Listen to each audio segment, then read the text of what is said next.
They've already arrested 12,000 people for social media posts. That's insane. Above and beyond every other country, way above Russia. Sick bastards are running around actually calling for the arrest of people because they say mean words. Hey guys, welcome back to the channel. Today I've stumbled across this video where Andrew Wilson absolutely goes off on a panel discussion about free speech, and Joe Rogan drops a statistic that made my jaw hit the floor. We're talking about how many people are getting arrested for what they say online, and the numbers are going to shock you. Andrew does not hold back, and the debate gets heated when he starts calling out what he sees as hypocrisy from the other side. So make sure you watch until the end, and please comment down below where you're watching from. I really love to see people from all over the world connecting in here. All right now, let's get into the video.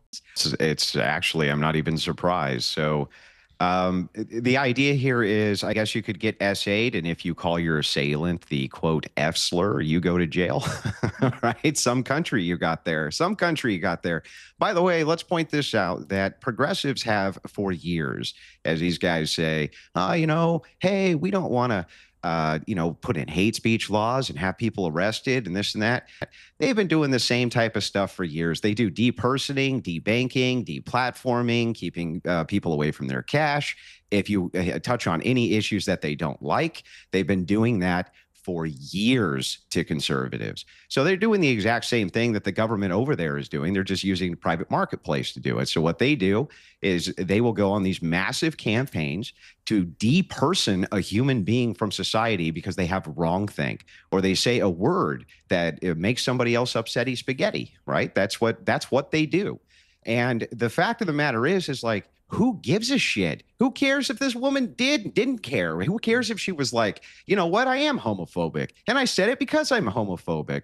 That's her business, right? You can say what you want. You're supposed to, at least in free nations, and that's not what you have there. And that was Tucker Carlson's point. You don't have a free nation there. You have a nation which is under a hang on, Mark. Out of interest, Andrew, would you use that word? Sure, you use it all the time. It's one of the best ways to describe friends. Right? Would you use it? Would you use it on a show like this? It's not meant to be. Look, it's not meant to be. Can I say it? Would you say it? I mean, would you normally use a word? Well, like I wouldn't say it for the purposes of TOS. But I mean, if I was allowed to, sure, it's one of my favorite words to say. There's nothing wrong with the word. What happens is this. This word is not even being used as a homophobic slur, and it hasn't since I was a kid, okay? That's the truth. People call each other this all the time for literally for fun, just because it's fun. You'll go, you like run into a buddy of yours. What's up, F slur? Right? You don't care. And you give each other a high five. I don't think that's true, though. It's fun. It is true. Look, no, I think if you ask gay people, they will tell you it is often used in a derogatory way and offensive way intended to demean them. And it's done all the time. I don't think we can dispute that. But you know what? Everything. You can use any word as derogatory if you want to, or you can use words and they're not derogatory. It depends on the context. And we're social creatures. I'm tired of people acting like socially everybody's retarded. We know that there's context for words. And when you say, in proper context, this word to buddies and people on this, whatever, it's not a problem socially, and it never has been. And Mark might shake his head, but I bet you in high school he was calling half of his friends that word, and they were probably calling it to him back. Why? Because it's funny. That's why it's funny. And were you Mark Lamont Hill? So here's, was I? No, but you've never used any derogatory term at school about anyone as a joke? You're asking a different question now than, okay. Well, now just you're asking generally. a different question. His question was, again, the answer to the first question is no, I didn't use the F word in high school as he alleged. Second question is, have I ever used an offensive term? Absolutely. When I was a child, but as an adult, I like to think that I've grown beyond using the words that I used as a child. And I agree that social context matters. And I agree that we should always consider social context. We live in a society where gay people are still abused, where gay people are still slandered, where gay people are still physically assaulted, where gay people are marginalized. And that F word is used very often to do, and it's often accompanied by harm. And so if we This is exactly what I have been saying for years. Andrew Wilson comes out swinging, and he is absolutely correct. Think about what he just laid out for everyone watching. You can get physically assaulted, you can be the victim of a crime, but if you respond by calling your attacker a mean word, you go to jail. Not the person who put their hands on you, not the person who committed actual violence. You, the victim, for words. And Andrew nails it when he points out this is not a free nation anymore. That is not an exaggeration. That is not hyperbole. When your government has the power to police what you say in private text messages to another person, you have crossed a line that cannot be uncrossed. This is the kind of stuff that our founding fathers specifically wrote protections against. The First Amendment exists precisely because they understood that speech, even offensive speech, even speech that makes people uncomfortable, must be protected from government overreach. Now here is what really gets me. Andrew brings up something that the other side never wants to address. He talks about depersoning, debanking, deplatforming. This is what the progressive left has been doing for years. They use private corporations as a weapon to destroy people who say things they do not like. They cannot get the government to arrest you in America because of the First Amendment. So instead, they get you fired. They get your bank account closed. They get you kicked off every social media platform. They make you unemployable. And then they have the audacity to say they believe in free speech. The hypocrisy is staggering, and Andrew calls it out perfectly. He says, who cares if someone is homophobic? That is their business. You are supposed to be able to say what you want in free nations. And he is right. You do not have to agree with what someone says to defend their right to say it. That is the entire point of free speech. It does not exist to protect speech that everyone agrees with. It exists to protect speech that is unpopular, controversial, even offensive. What we are watching here is the slow death of liberal values in the very countries that invented them. Know that. I agree. When you walk up to your friend and give him a high five and use that word, you may not be attempting to smuggle in homophobia. I don't think you are. But what I'm saying is we're normalizing a word that still accompanies harm and still kind of normalizes what we do and how we treat as a society, LGBTQI folk. And so I'm just saying, okay, why don't we pick a different word that doesn't cause all this hullabaloo? All right, the bigger issue... The problem is like, because they're not as fun. And the reason is, the more that you try to make these pushbacks, these social pushbacks, and tell people what they can and can't say, it makes them want to say it more. And you know it, Mark, like that's what happens. The second you start making social pushback and say, hey, this word you've been calling your friends and you guys have been joking around for years saying this stuff, you're not allowed to say it anymore because now somebody's going to get too upset about it. It literally gives them incentive to say it more. That's what happens. That's how social context actually works. But that's not what I'm saying. You know, if you guys wouldn't make a big deal out of it, if you guys wouldn't make, hang on, Mark, almost done. If you guys wouldn't make a big deal out of it, we wouldn't have a big deal, right? But you guys make the big deal out of it. All right, let me bring in Brendan, because so I'm not... well, hang on, Mark. I'll come back to you.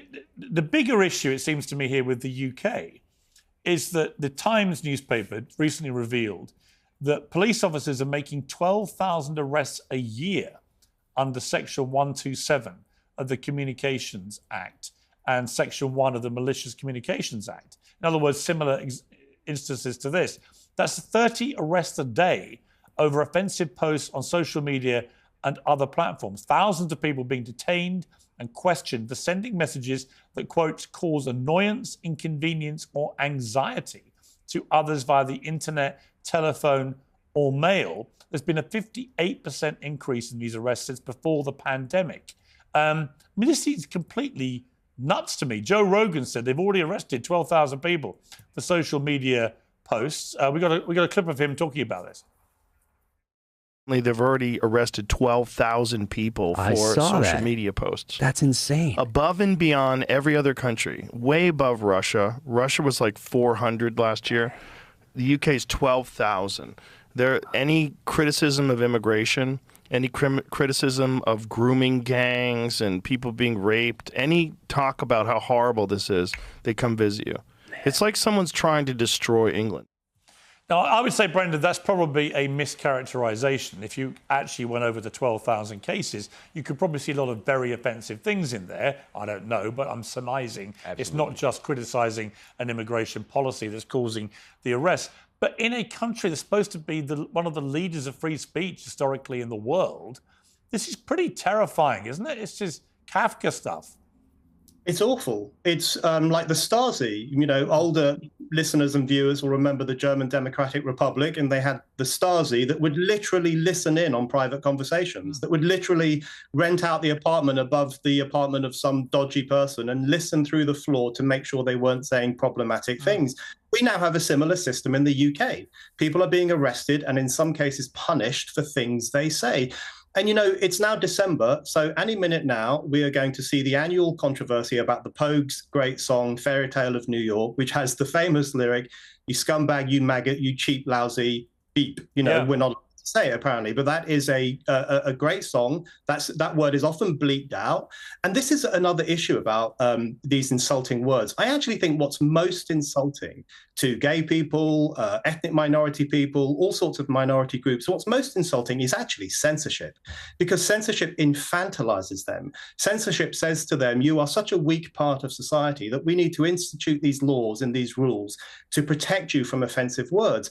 It's actually a reversal of the great gains of the civil rights era when we have these. Now this is where it gets absolutely insane. Joe Rogan drops a statistic that should make every single person watching stop and really think. 12,000 arrests. 12,000 people in the United Kingdom arrested for social media posts. And here is the kicker. That is more than Russia. Russia, the country that the Western media constantly portrays as this authoritarian nightmare. The country we are told has no freedom. Russia arrested 400 people for speech last year. The UK arrested 12,000. Let that sink in for a moment. A Western democracy, a country that is supposed to be part of the free world, is arresting 30 times more people for what they say online than a country we call a dictatorship. How did we get here? How did the country that gave us the Magna Carta, the country that established so many of the legal principles that protect individual liberty, become a place where police show up at your door because of a tweet? And then Brendan O'Neill makes a comparison that is historically accurate and deeply chilling. He compares this to the Stasi. For those who do not know, the Stasi was the secret police of East Germany during the Cold War. They were infamous for surveillance of ordinary citizens. They would recruit neighbors to spy on neighbors. They would listen through walls and floors. They kept files on millions of people documenting everything they said and did. It was one of the most oppressive surveillance states in human history. And Brendan is saying we now have a similar system in the UK. People are being arrested and punished for things they say, not for violence, not for theft, not for any actual harm to another person, for words. This is not supposed to happen in free societies. This is what totalitarian regimes do. This is what we spent the entire Cold War fighting against, and now it is happening in countries that call themselves democracies. The progressive left always told us they were against authoritarianism.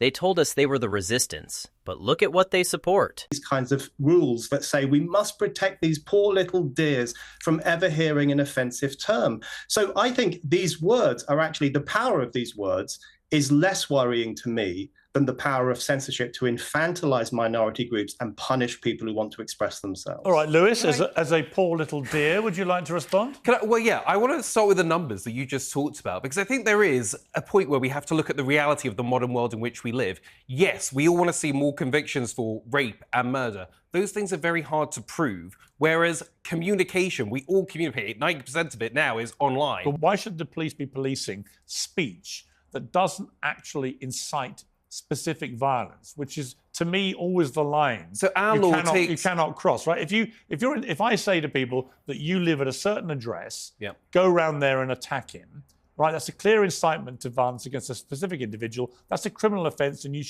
I should be arrested for that, and there should be no issue of that being a free speech issue.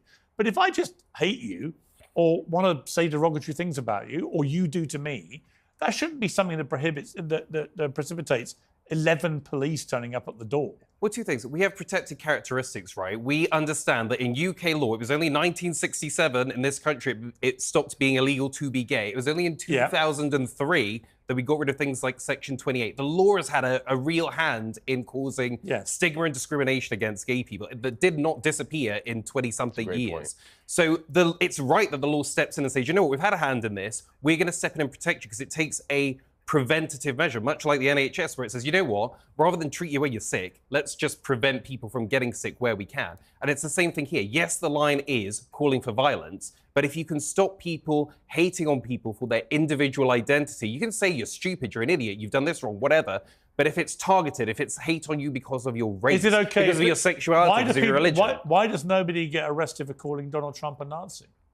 Well, no, but you know what? The Nazi thing is interesting because I do think... It's not just interesting, it's probably the most egregious thing you could possibly call somebody, is comparing him directly to Adolf Hitler, who murdered 12 million people, who gassed 6 million Jews in concentration camps, right? The idea that maybe the Americans should bring in some speech But the idea that that is not an arrestable offence by comparison to using the F word against a gay person seems to me to be completely disproportionate. Well, you're absolutely right, but here's my thing. I think that the Nazi thing is an interesting thing because actually this proves that it's not a left or a right-wing issue because actually since the assassination of Charlie Kirk and those 2 attempts on Donald Trump's life, the right has been saying, watch your rhetoric. And they understand that whilst people aren't calling for violence against them, speaking about them as Nazis is increasing the likeliness of someone thinking, oh my God, there's Nazis, I better get a gun and do something about it. So they understand they're not calling for their not arrest, calling for dude. violence, but calling them words starts that dehumanization that leads to violence. So thank you for proving my point. This is sick. This is actually sick what you're saying, dude. What you're saying is that you're calling for people to be arrested for words that make you upset. That's sick. This is the country of John Locke. Hang on. This is the country of John Locke. This is the country that was supposed to, we adopted our constitution based on these principles of free speech. And, you know, you sick bastards are running around actually calling for the arrest of people because they say mean words. What the hell is wrong with you? This is the thing with free speech. You can still make your point. You can still make your point. What is it that you can't say? It's not my fault that people can't articulate themselves well. You can talk about crime statistics based on gender and sexuality and race, whatever you want. Why you just can't use discriminatory words to do it. Care worker who's angry. And here we go. This is where the mask comes completely off. Listen to what Louis Oakley says. He actually argues that yes, we all want convictions for violent crimes, but those are hard to prove. But communication? That is easy because we all do it online. Do you understand what he just admitted? He is essentially saying that because it is easier to police speech than to solve actual violent crimes, we should focus on speech. That is terrifying logic. That is the logic of a lazy, authoritarian state that would rather go after easy targets than do the hard work of protecting citizens from real harm. This is exactly what happened to Elizabeth Kinney. She was assaulted. She had a skull fracture. She was the victim of actual violence. And the police did nothing about that. But when she sent angry text messages while she was injured and traumatized, suddenly they had the resources. Suddenly they had the manpower. 11 officers showed up at her home. 11 for text messages. But they could not be bothered to follow up on her assault case. And then Andrew Wilson finally loses his patience, and I do not blame him one bit. He calls out exactly what is happening here. He says you are calling for people to be arrested for words that make you upset. That is sick. And you know what? He is absolutely right to be angry. This is sick. The country of John Locke, the philosopher who laid the intellectual groundwork for individual liberty and natural rights, the man whose ideas directly influenced the American founding fathers. That country is now arresting people for mean words. John Locke argued in the 1600s that individuals have natural rights that exist before government, and that the purpose of government is to protect those rights, not to suppress them. He would be horrified to see what the UK has become. The entire Western tradition of individual liberty, free expression, and limited government power traces back to thinkers like Locke. And now the very nation that produced these ideas has abandoned them completely. Lewis then has the nerve to ask, what is it that you cannot say? Really? We just watched an entire segment about a woman who got a criminal conviction for a private text message. We just heard that 12,000 people a year are getting arrested, and he is asking what you cannot say? The answer is, anything that the government decides is offensive, and that definition keeps expanding. Today it is slurs. Tomorrow it could be political opinions. The next day it could be religious beliefs. Once you establish that the government has the power to punish speech, there is no limiting principle. History has shown us this over and over again. This is why free speech matters. This is why we cannot let them normalize this. This is why we have to push back. So what do you guys think of this? Leave your thoughts down in the comments. Please like and subscribe, and I will see you in the next video.